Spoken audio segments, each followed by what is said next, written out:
My name is Nona Cagney Palmer. I'm she, her, and I'm a trans woman.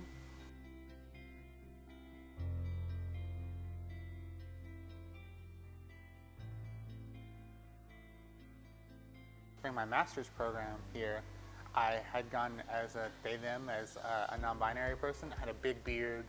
I was listening to a podcast by Sarah Zedek, the Trans Questioning podcast, and she had on there a woman who was a trans counselor, and she said she gets a lot of people coming in and asking, "Hey, I think I'm trans, but I can't transition. It's going to be impossible. I'm thinking of ending it," that sort of thing. And I wasn't there. I wasn't at that point. But she said, "Listen or allow yourself to be what you want for 5 minutes." She said for a day, but I just said for 5 minutes. And so I said, for 5 minutes, I'll be a woman. I'm going to just say I'm a woman for 5 minutes. And I immediately started to cry, and everything kind of broke down, and I had to pull off the side of the road, and that was it for me. And that was February 2020. March 10th, I went to Planned Parenthood and started getting on my hormones, and it's been 2 years.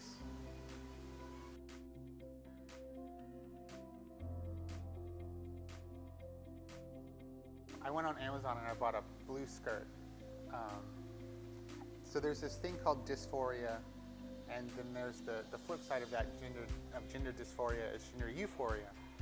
And so when I put the skirt on, I was just like, yes, this is it. I felt happy.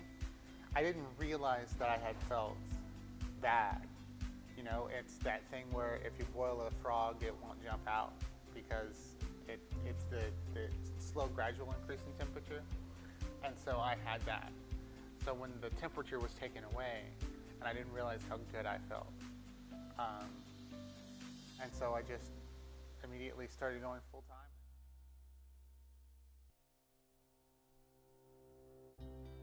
I'm wearing my favorite dress today, and I don't know, there's just something freeing about choosing the kind of clothing that aligns with what you think you should look like or what you want to look like. I always wore big baggy. I've lost about 50 pounds, and I always wore these really big baggy shirts or big baggy pants or like cargo jeans and cargo pants or something like that. And I always told myself it was because they were comfortable, but really it was because I felt like I was trying to hide. Yeah. And so I don't feel like I have to hide anymore.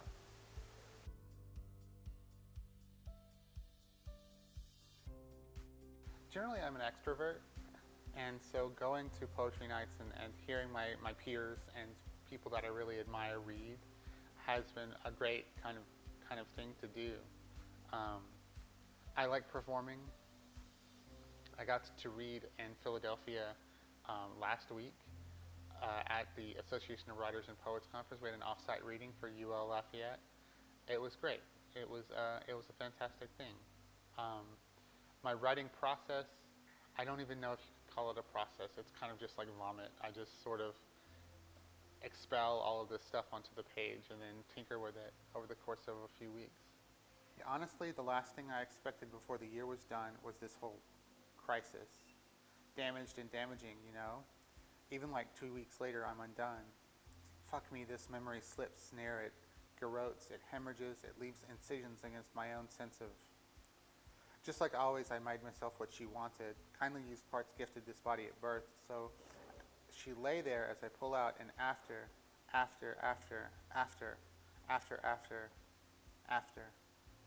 maybe I'm still after, New Year's Eve, openly shedding my eyes' blood. Perhaps this is a good thing.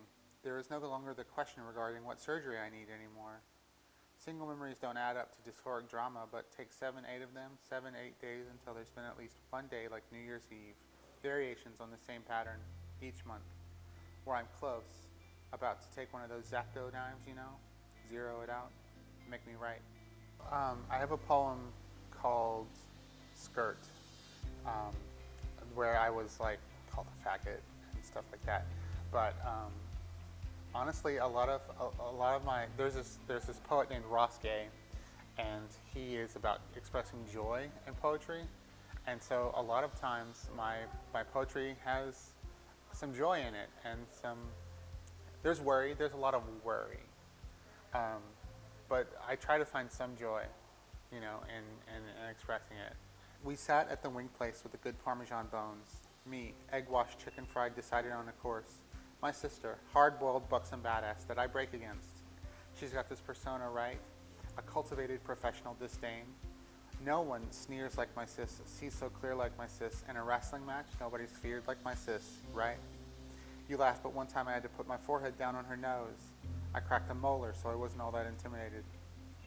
Once negotiated, my sister is dark and dorky and damaged, like her sister at the wing place is moral and flawed and cynical and loving and flawed.